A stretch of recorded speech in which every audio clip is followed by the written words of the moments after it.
Hey, what's up, guys? This is a really nice little thing. These books, I always mention Barnes and Noble, the book Annex, like the cheap book with a lot of public domain stuff or other things in the back. There's always, and they're usually priced decently. There's a lot of good stuff back there that you can find that most people wouldn't really notice.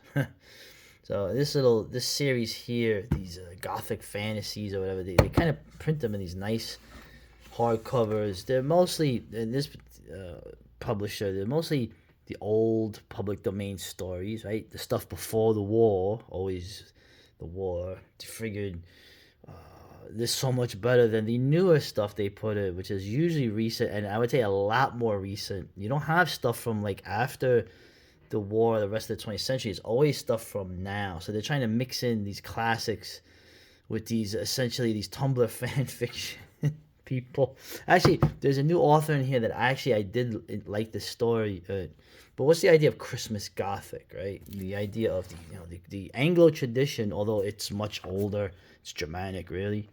The tradition of that time of year, the Yule, the winter solstice, of telling ghost stories. Okay, and when I say ghost, it's not like some ethereal ghost. It's usually malevolent, supernatural creatures and demons and whatnot. Like you would have, like let's say in Chinese stories. And you have, I've written some stuff here. I kind of differentiated between. I will say the positives of this one. There's a lot of more obscure, at least for me, 19th century authors represented here. Stuff I've never heard of. Okay, of course, the stories I've read are the people I'm sort of more aware of. Okay, E.F. Benson, very underrated. Of course, Charles Dickens. Oh, they like that Most Wonderful Time of the Year song. I remember the lyric as a kid. There'll be scary ghost stories and tales of that's. I remember being confused. When did they have scary ghost stories on Christmas Eve? Well, obviously now I know that it was a tradition, and you can smack yourself when it's right under your nose. A Christmas Carol, by Charles Dickens, is literally that. Of course, I recommend the Mr. Magoo version, and of course the Albert Finney version, Scrooge. Probably one of the creepiest ones. The things with Alec Guinness in hell at the end. Like I keep mentioning, it's very creepy, very very Charles Dickens. And you have other new stuff here, of course, M.R. James. Right? So I like the intro here. The intro, of course, the idea of the Christmas short tale with ghosts in Gothic mode and print really started to coalesce as its own entity in the 1830s, right? What's happening in the 1830s? You're starting to get the satanic mills, right? In the north. You're starting to get industrialization. You're starting to get this British Empire starting to build up after centuries of warfare with their continental cousins and one of their rebellious outposts. So that became a big country of note, apparently. Of course, they mentioned, of course, this is going back, right, to the Yuletide days, even before the season became Christianized. Now, this is a really good intro. I don't like that they bring in, like, these other later authors who are, like, Tumblr fan fiction people, but they bring up the whole thing here, okay? S.T. Joshi is one of the exponents of this. I am pretty much, okay? The idea that you start to really see the Gothic, right, in the 18th century, the 19th century. You only get these weird tales, these crazy stories. Yes, you get the printing, right? The printer, when you're able to print stuff up now, the printing press. Centuries before, remember, you had those strange almanacs that people would make pamphlets, and the best-selling ones usually featured some kind of supernatural creature in it, along with the almanac, the weather and other and medicine and other things. The idea of the creature as an omen, a warning of something that was going to occur. Well, you sort of have this here, right? You only really get these tales once the Enlightenment, right? It sort of separates the natural and the supernatural from each other. Then you start to, it starts to isolate and build up these things in the imagination of people who are now being subjected to industrialization.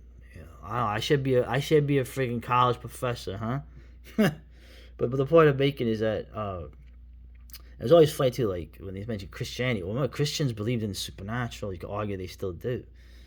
Right? It's really the Enlightenment where all the fun begins. Okay? But you know, publishes out, right? Back to the pagan festivals of old. It's an enduring Christian condition.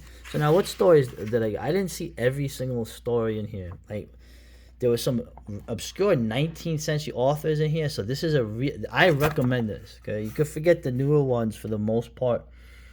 The E.F. Benson, there's 3 of his stories in here. Between the Lights and the Horror Horn in particular. The Garden is more of like a typical murder ghost story. Between the Lights and the Horror Horn is getting into like mocking weird tales territory. And the Horror Horn in particular takes place in the Swiss Alps with, of course, a British tourist seeing creatures and it's actually a pretty gory story. E.F. Benson is probably one of the most underrated writers. All his supernatural stories, ghost stories, are really malevolent. There's malevolent creatures that really mess you up in them. Just like his countryman M.R. James. Okay, another one you think of ghosts, but mostly in his stories they're malevolent creatures, very physical creatures that love to get their hands on you. It was interesting. This one here, the story of a disappearance and an appearance, is sort of more of a, I would say, pedestrian type ghost story, actually taking place on Christmas Eve. It's more of like a murder story, but with a supernatural element to it. You know, obviously Charles Dickens. I've never read this. The Stories of a Goblins Who Stole a Sexton. What is a sexton? It's essentially a grave digger. I will give credit to the 2 newer stories that I did read in here. Of course, Ramsey Campbell, famous Ramsey Campbell, Calling Card. Okay, this was really, really good. It's sort of in that like 80s horror, modern horror style. I don't know how to describe it, but I'll describe it briefly. And this one here, Aunt Hetty, this man, John Linwood Grant. This was a news story from like 2002, but this guy really writes in the style and really trying to capture like the Edwardian, Victorian, weird tales kind of vibe in it. You don't have like rainbow haired, plucky karate kickers in these. Right. So those are the ones I sort of recommend. There's more. This one was interesting. Tannenbaum. There's like it's pretty much a Christmas tree that's really a creature that eats the family. Okay, I gave it away, but I don't recommend a lot of the other ones, but you can't go wrong with the 19th century people. So I'll just read a little bit of what I liked. I'll focus on 2 stories. Okay, Between the Lights, right? The day had been one unceasing fall of snow from sunrise until the gradual withdrawal of the vague white light outside indicated the sun had set again. But as usual at this hospitable and delightful house of Everard Chandler, where I often spent Christmas and was spending it now, there had been no lack of entertainment. Okay, yeah, these ain't working class people. The hours had passed with a rapidity that had surprised us. A short billiard tournament had filled up the time between breakfast and lunch, with badminton and the morning papers for those who were temporarily not engaged, while afterwards the interval till tea time had been occupied the majority of the party in a huge game of hide-and-seek all over the house, barring the billiard room, which was a sanctuary for any who had desired peace. But few had done that.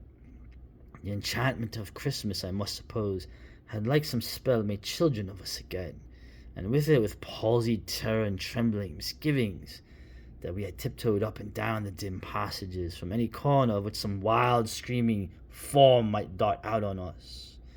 Then, wearied with exercise and motion, we had assembled again for tea in the hall, a room of shadows and panels on which the light from the wide open fireplace, where there burned a divine mixture of peat and logs, flickered and grew bright again on the walls. Then, as was proper, ghost stories, for the narration of which the electric light was put out, so that the listeners might conjecture anything that they pleased to be lurking in the corners, succeeded, and we vied with each other in blood, bones, skeletons, armor, and shrieks. I had just given my contribution and was reflecting with some complacency that probably the worst was not known, when Everard, who had not yet administered to the horror of his guests, spoke. He was sitting opposite me in the full blaze of the fire, looking after the illness he had gone through during the autumn, still rather pale and delicate. All the same, he had been among the boldest and best in the exploration of dark places that afternoon, and the look on his face now rather startled me. So you already see this setting it up, right? Just like the Turn of the Screw starts out the same way. Um, I'll just give a little thing here to the Ramsey Campbell story. Okay, now the 80s horror, I think, is pretty much the kind of horror you had, the Clive Barker type horror, Ramsey Campbell, even Stephen King, right? The nature of the horror. Okay, this story here, very short, very short. It's literally three, barely 4 pages. How many words? I don't know. I'm not LaFont.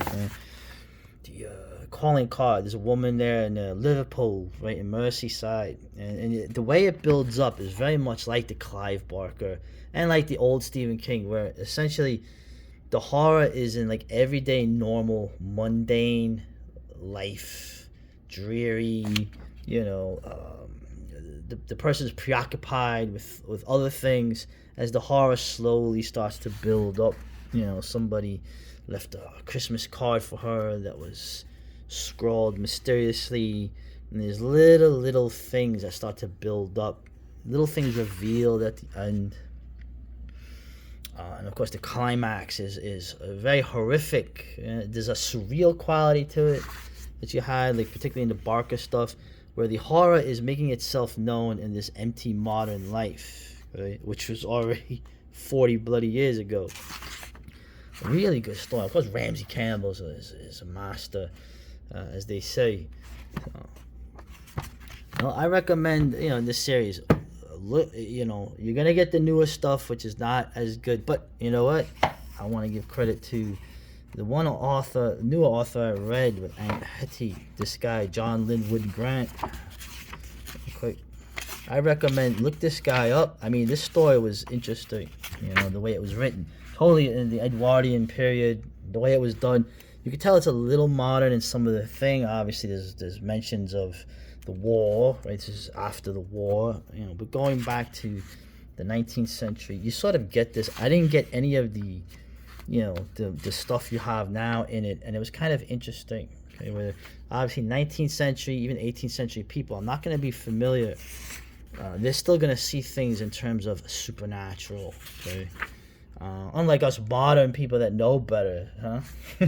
Yeah, there's no magic, right? There's no magic. There is no magic. Where's that from? So, now I hate to tell you, the magic is coming. It's gonna suck. All right. Anyway, Merry Christmas to all. Ho ho ho. Here we go.